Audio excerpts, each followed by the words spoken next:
అందరికీ నమస్తే అండి. ముందుగా అందరికీ దుర్గాదేవి యొక్క శరన్నవరాత్రి శుభాకాంక్షలు తెలియజేస్తున్నాను.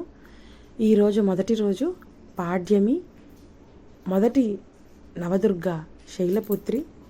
అదే మొదటి అలంకారం కూడా బాలా త్రిపుర సుందరి దేవి యొక్క అలంకారం అన్నమాట.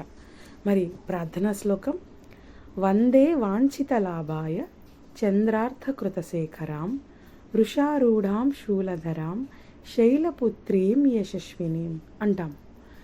మరి ఈ శైలపుత్రి నామం యొక్క విశిష్టత, శైలపుత్రి దేవి యొక్క పూజా విధానము, శైలపుత్రి దుర్గాదేవి యొక్క చరిత్ర తెలుసుకుందామా? ఈమె కుడి చేతిలో త్రిశూలాన్ని, వామహస్తంలో పద్మాన్ని, వృషభవాహినిగా అవతరించిన శైలపుత్రిని స్మరించినంత మాత్రమే, శ్రవణం చేసినంత మాత్రమే విజయోత్సాహం కలుగుతుంది. దుర్గా మొదటి స్వరూపం అయిన శైలపుత్రి ఈ నామంతో ప్రసిద్ధికెక్కినది. పర్వతరాజైన హిమవంతుని ఇంట పుత్రిక అయి అవతరించినందుకు ఈమెకు శైలపుత్రి అనే నామం ఏర్పడినది. వృషభ వాహనారూఢి అయిన ఈ మాత కుడి చేతిలో త్రిశూలము, ఎడమ చేతిలో కమలముతో విరాజిల్లుతుంటూ అవతారముయో నవదుర్గలలో మొదటిది. మరి నవదుర్గల్లో మొదటి అవతారమైన ఈ శైలపుత్రి యొక్క మహిమ శక్తులు అనంతము. యోగులు ఉపాసన ద్వారా తమ మనస్సులను మూలాధార చక్రంలో స్థిరపరచుకుంటారు. దీనితోనే వారి యొక్క యోగ సాధనలు ఆరంభమవుతాయి. పూర్వజన్మలో ఈమె దక్ష ప్రజాపతికి పుత్రిక దాక్షాయిణి. ఆ పూర్వజన్మలో ఆమె పేరు సతీదేవి. ఆమె పరమేశ్వరుని పరిణయమాడినది. ఒకసారి దక్షుడు ఒక మహాయజ్ఞమును ఆచరిస్తాడు. దేవతలు తమ తమ యజ్ఞ భాగములను స్వీకరించటానికై దక్షుడు వారిని ఆహ్వానిస్తాడు. కానీ పరమశివుని మాత్రము ఆ యజ్ఞానికి పిలువడు. తన తండ్రి ఒక మహాయజ్ఞమును సంకల్పించిన విషయం ఆమెకు తెలుస్తుంది. ఆ యజ్ఞాన్ని వీక్షించటానికై ఆమె మనస్సు ఉబలాట పడుతుంది. అప్పుడు ఆమె పరమేశ్వరునికి తన కోరికను తెలియచేస్తుంది. బాగా ఆలోచించి పరమేశ్వరుడు కారణము ఏమి గాని దక్షుడు మనపై కినుకు బూనినాడు కాన అతడు తన యజ్ఞమునకు దేవతలందరినీ ఆహ్వానించాడు.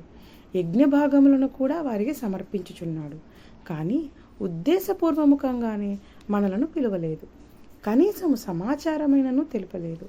ఇట్టి పరిస్థితులలో నీవు అచటికి వెళ్ళుట ఏ విధముగానూ మంచిది కాదు అని హితవు బోధించారు.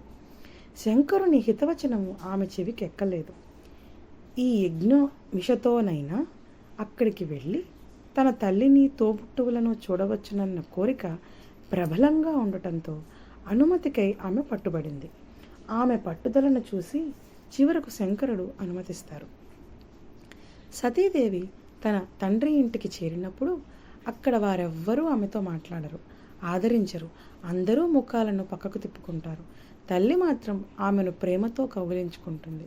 తోబుట్టువుల పలుకులలో వ్యంగ్యము, పరిహాసము నిండి ఉంటాయి. తన వారి ప్రవర్తనకు ఆమె మనస్సు కలత చెందుతుంది. అందరిలోనూ శంకరుని పట్ల నిరాధరణ భావమే ఉండటం ఆమె గమనించి తండ్రి అయిన దక్షుడు ఆమెతో అవమానకంగా మాట్లాడడం చూసి ఇదంతా అనుభవించిన ఆమె సతీదేవి హృదయం క్షోభతో, క్రోధముతో ఉడికిపోతూ ఉంటుంది. పరమశివుని మాట పాటింపక నేను ఇచ్చటికి వచ్చి పెద్ద పొరపాటే చేసి తిని అని ఆమె భావిస్తుంది. తన పతి అయిన పరమేశ్వరునికి జరిగిన ఈ అవమానమును ఆమె సహించలేకపోతుంది. వెంటనే ఆమె తన రూపమును అక్కడికక్కడే యోగాగ్నిలో భస్మం గావిస్తుంది.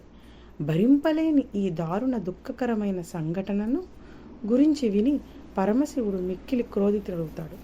ఆయన తన ప్రమదగణాలను పంపి దక్షుని యజ్ఞాన్ని పూర్తిగా ధ్వంసం చేయిస్తారు. సతీదేవి యోగాగ్నిలో తన తనువును చాలించి మరుజన్మలో శైలరాజైన హిమవంతునికి పుత్రికగా అవతరిస్తుంది. అప్పుడు ఆమె శైలపుత్రిగా ప్రసిద్ధికెక్కుతుంది. పార్వతి, హైమవతి అన్నవి కూడా ఆమె పేర్లే. సతీదేవి యోగాగ్నిలో తన తనువును చాలించి మరుజన్మలో శైలరాజైన హిమవంతునికి పుత్రికగా అవతరించి హిమవంతుని కూతురుగా ఆమె పుట్టిన శైలపుత్రి, పార్వతి, హైమవతి అనే పేర్లు ప్రసిద్ధికెక్కి ఉపనిషత్తులోని ఒక కథను అనుసరించి ఆమె హైమవతి రూపంలో దేవతల గర్వాన్ని అణిచివేస్తుంది. శైలపుత్రి అవతారములో ఆమె పరమేశ్వరుణ్ణే పరిణయమాడుతుంది. పూర్వజన్మలో లాగానే ఈ అవతారంలో కూడా శంకరునికి అర్ధాంగి అవుతుంది. నవరాత్రి ఉత్సవములలో మొదటి రోజైన ఈ దేవికై పూజలు ఉపవాసాలు జరుపబడతాయి. కావున అందరూ శైలపుత్రీ దేవిని ప్రార్థించి తద్వారా ముక్తిని పొందుతారని కోరుకుంటున్నాను. అంతేకాకుండా ఈ శైలపుత్రీ దేవి యొక్క శ్లోకాన్ని నిత్యం పఠిస్తూ ఉండండి. ఆ పార్వతీదేవి యొక్క ఆశీస్సులు అందరిపైన ఉంటాయి. ఈ పార్వతీదేవి యొక్క అవతారమైన శైలపుత్రీ దేవి యొక్క మహిమ మనం తెలుసుకున్నాం కదా. ఇదే విధంగా 10 రోజులు మనము ఈ దేవి యొక్క శ్లోకం, దేవి యొక్క చరిత్ర తెలుసుకుందాం. భక్తులకు శ్రేష్టమైన వరాలను ప్రసాదించే దేవి శైలపుత్రిక.